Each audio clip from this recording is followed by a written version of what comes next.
दोस्तों आपने हमारी पिछली वीडियो देखी होगी जिसके अंदर हमने प्रेगनेंसी क्या होती है यानी कि गर्भ धारण क्या होता है उसके बारे में बात की, साथ में उसके सिम्टम्स के बारे में बात की, क्या लक्षण दिखाई देते हैं। तो दोस्तों आज के इस वीडियो में बात करेंगे गर्भ धारण कैसे होता है यानी कि प्रेगनेंसी कैसे रहती है, किस प्रकार से ओव्यूलेशन होता है, कैसे फर्टिलाइजेशन होता है, कैसे इम्प्लीमेंटेशन होता है। सब कुछ हम इसी वीडियो में पूरे विस्तार से बात करेंगे दोस्तों, क्योंकि इसके अंदर बहुत सी गैर समझ होती है, बहुत सी ऐसी बातें होती है जो आपको क्लियरली पता नहीं होता है, यानी कि साइंस क्या कहता है इसके अंदर और आम लोग क्या कहते हैं इसके अंदर। क्योंकि ऐसी बातें भी होती है कि जैसे कि अगर आपको गर्भ धारण करना है तो पीरियड के बाद 14-15 दिन के बाद अगर संबंध किया जाए तो उस वक्त गर्भ धारण करने की शक्यता या फिर संभावना कुछ ज़्यादा होती है।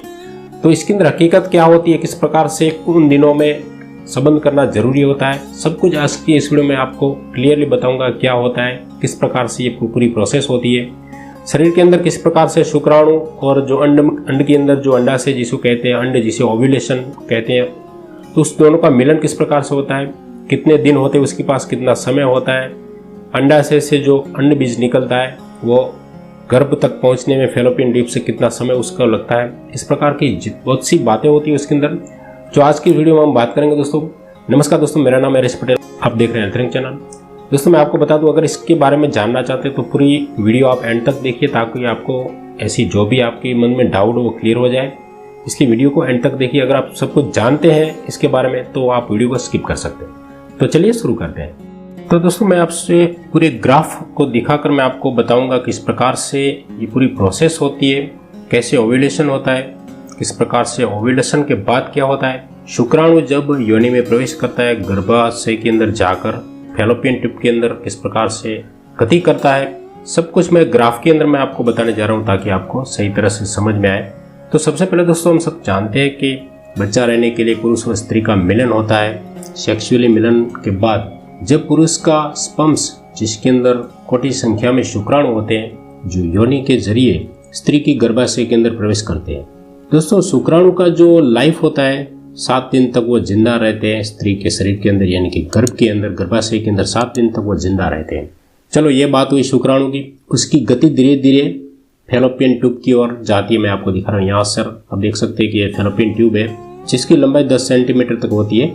और ये जो शुक्राणु योनि के माध्यम से लेकर गर्भाशय के अंदर आने के बाद एक सर्वाइकल म्यूकस इसके अंदर होता है गर्भाशय के अंदर, जिसके जरिए उसके सपोर्ट से ये पूरा ऊपर जाता है और फैलोपियन ट्यूब के अंदर जाता है।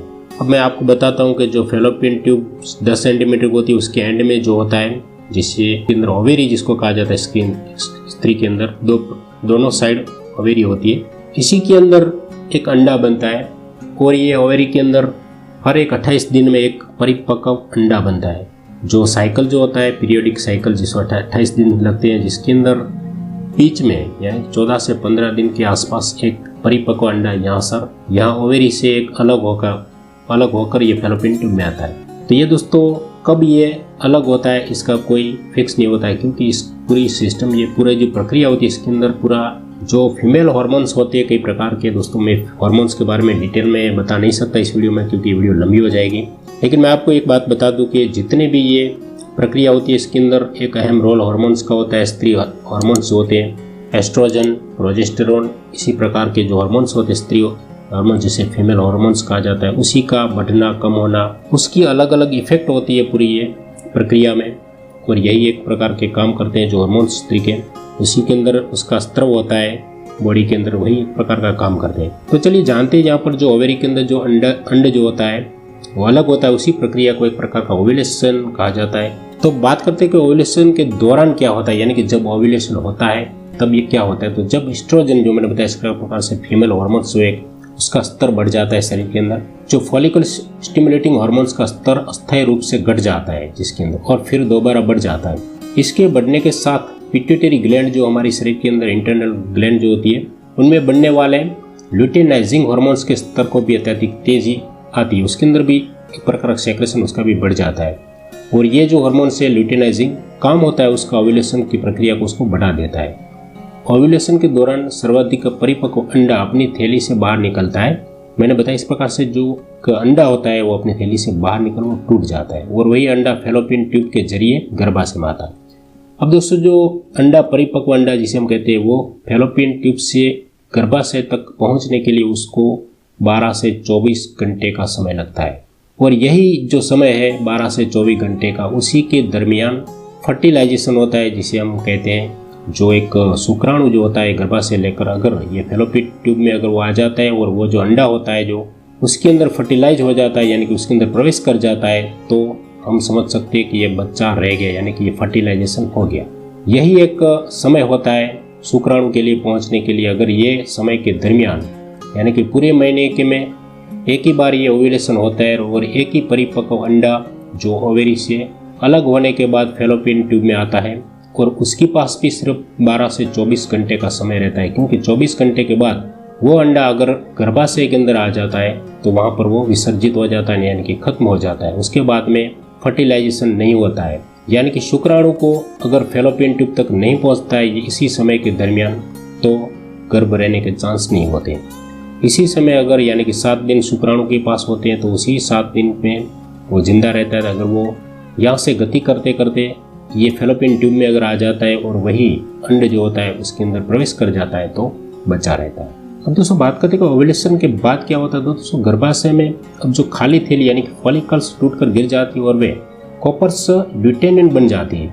यह छोटा पीला कोशिकाओं का समूह प्रोजेस्टेरोन हार्मोन्स का उत्पादन शुरू कर देता है और प्रोजेस्टेरोन ग्रीवा के स्लेम में बदलाव लाता है ताकि यह फिर से शुक्राणु के लिए अवैध बन जाए। एक प्रकार का जो ओवेरिन जो अंडा होता है उसके आसपास एक प्रकार का लेयर बना देता है ताकि जो शुक्राणु उसके छेद न कर सके। और प्रोजेस्टेरोन गर्भाशय की अंदरूनी परत पर भी काम करता है, जो कि खून की बढ़ी हुई आपूर्ति की वजह से मोटी और स्पंज जैसी हो जाती है। ऐसा इसलिए क्योंकि ये निषेचित अंडे यानी कि जो फर्टिलाइज हो गया वो अंडा जो होता है उसके प्रत्यारोपण की तैयारी में होती है। जैसे कि प्रोजेस्टेरोन का स्तर बढ़ता है आपके स्तनों में थोड़ा खिंचाव और झुनझुन भी महसूस होती है। तो दोस्तों ऐसे भी जब ये काम करते हैं तब जो भी आपको सिम्टम दिखाई पड़ते हैं तो इन्हीं के कारण सब सिम्टम दिखाई पड़ते हैं। जो अंदर हार्मोन्स का जो काम होता है वो अलग अलग काम करते हैं। हार्मोन्स इसी के प्रकार आपके शरीर के बाहरी अंगों में भी इस प्रकार से कुछ इफेक्ट देती है, जिसे हम सिम्टम्स कहते हैं। अलग अलग जो लक्षण दिखाई देते हैं। इसी प्रकार से पिट्यूटरी ग्रंथि जो होती है, ग्लैंड जो होती है, उसके अंदर देखें तो FSH का जो उत्पादन बंद कर देती है ताकि अंडाशय में और अंडे परिपक्व न हो। क्योंकि दोस्तों एक ही अंडे का अगर फर्टिलाइजेशन हो जाता है तो इस प्रकार से पिट्यूटरी ग्लैंड से जो एक प्रकार का हार्मोन्स होता है जिसे FSH कहा जाता है, वो एक प्रकार अंडाशय को उसके उत्पादन को बंद कर देता है ताकि दूसरा अंडा फिर से फलन न हो पाए। इस प्रकार से पूरा ये काम करता है। अब दोस्तों बात करते हैं कि जो फर्टिलाइजेशन हो जाए तो क्या होता है। फर्टिलाइजेशन होने के बाद क्या होता है। अगर डिम्ब फैलोपियन ट्यूब में निश्चित हो जाता है यानी कि वहीं पे फिक्स हो जाता है डिम्ब, तो ये गर्भाशय की परत में प्रत्यारोपित यानी इम्प्लांटेशन होने के लिए गर्भाशय तक आता है। दोस्तों बात करते हैं गर्भाशय की प्रक्रिया में प्रत्यारोपण यानी कि इम्प्लांटेशन क्या होता है। तो निषेचित अंडाणु यानी कि फर्टिलाइज जो हुआ अंडाणु है उस गर्भाशय के अस्तर से साथ जुड़ने की प्रक्रिया को एक प्रकार का इम्प्लांटेशन कहा जाता है। अंडाणु का निषेचन फैलोपियन ट्यूब में होता है। निषेचित अंडाणु अधिक से अधिक कोशिकाओं में विभाजित होकर एक प्रकार का गेंद जैसा है जिसके हम ब्लास्टोसिस्ट कहा जाता है, एक प्रकार का निर्माण होता है। इस प्रकार से जो निषेचन के लगभग 3 से 4 दिनों के बाद गर्भाशय में पहुंचता है। निषेचित अंडाणु 2 से 3 दिनों के लिए गर्भाशय में तैरते हैं। यदि इस दौरान यह गर्भाशय के अस्तर से जुड़ जाते हैं तो गर्भावस्था प्रारंभ हो जाती है। निषेचन के लगभग 6 दिन बाद प्रत्यारोपण की प्रक्रिया शुरू हो जाती है और इसी पूरा होने में लगभग 3 से 4 दिनों का समय लगता है। जब निषेचित अंडाणु प्रत्यारोपित नहीं हो पाते तो उन्हें अगले पीरियड के दौरान शरीर से बाहर निकल जाते हैं। यानी कि अगर ये जो फर्टिलाइज हुआ अंडा अगर इम्प्लीमेंट नहीं होता है यानी कि गर्भाशय की दीवार में नहीं चिपकता है तो वो मिसकैरेज जिसे हम कहते हैं कि पीरियड आना शुरू हो जाता है और बच्चा नहीं ठहरता है। ऐसा भी होता है कभी कभी। इस प्रकार से भी होता है। इसलिए एक जो फर्टिलाइज हुआ अंडे को दीवारों में चिपकना जरूरी होता है। जो गर्भाशय की दीवार होता है वहाँ पर अगर नहीं चिपकता है तो ये भी प्रॉब्लम होती है। ऐसा भी कभी भी होता है। अब चलिए बात करते हैं कि इसके बाद में जो अगर इम्प्लीमेंटेशन सही तरह से हो जाता है तो हार्मोन्स का स्तर बढ़ना कम होना ये सब कुछ होता है, जिनके कारण लक्षण दिखाई देते गर्भावस्था के, जिसके अंदर सबसे पहला जो बताया मैंने अगली वीडियो में पीरियड बंद हो जाता है। क्योंकि इम्प्लीमेंटेशन सही तरह से हो गया है, इसी के कारण पीरियड बंद हो जाता है। और जो स्तनों में सूजन, संवेदन, स्तन, वो सब कुछ हार्मोन्स के कारण होता है। वॉमिटिंग, नोशिया वॉमिटिंग, थकान, ब्लॉटिंग, कब्ज, अधिक पेशाब आना, ये सब मैंने अगली वीडियो में बात की है जो कॉमन सिम्टम्स होते हैं गर्भ धारण करने के बाद। तो दोस्तों इसी प्रकार से मैंने आपको बताया कि किस प्रकार से पूरी ये प्रक्रिया होती है गर्भ धारण करने की, किस प्रकार से शुक्राणु गर्भाशय के जरिए फैलोपियन ट्यूब में जाकर किस प्रकार से उसका फलन होता है यानी कि फर्टिलाइजेशन होता है। उसके बाद में जो फर्टिलाइज्ड अंडा फैलोपियन ट्यूब से लेकर गर्भाशय में आकर किस प्रकार से वो गर्भाशय की दीवार में इम्प्लीमेंटेशन होता है, सब कुछ मैंने इस वीडियो में बात की। आशा करूँ वीडियो पसंद आई होगी। कुछ कमेंट है, कुछ समझ में नहीं आया तो कमेंट बॉक्स में ज़रूर लिखिए। कुछ सवाल है तो भी लिखिए, तो मैं अगली वीडियो में उसका जवाब भी दे दूंगा। तो मिलते हैं ऐसी नई वीडियो के साथ, यानी कि इसी सीरीज की नई वीडियो बनेगी प्रेगनेंसी के ऊपर ही, उसी में मिलते हैं। तब तक के लिए जय हिंद, जय भारत। Thanks for watching.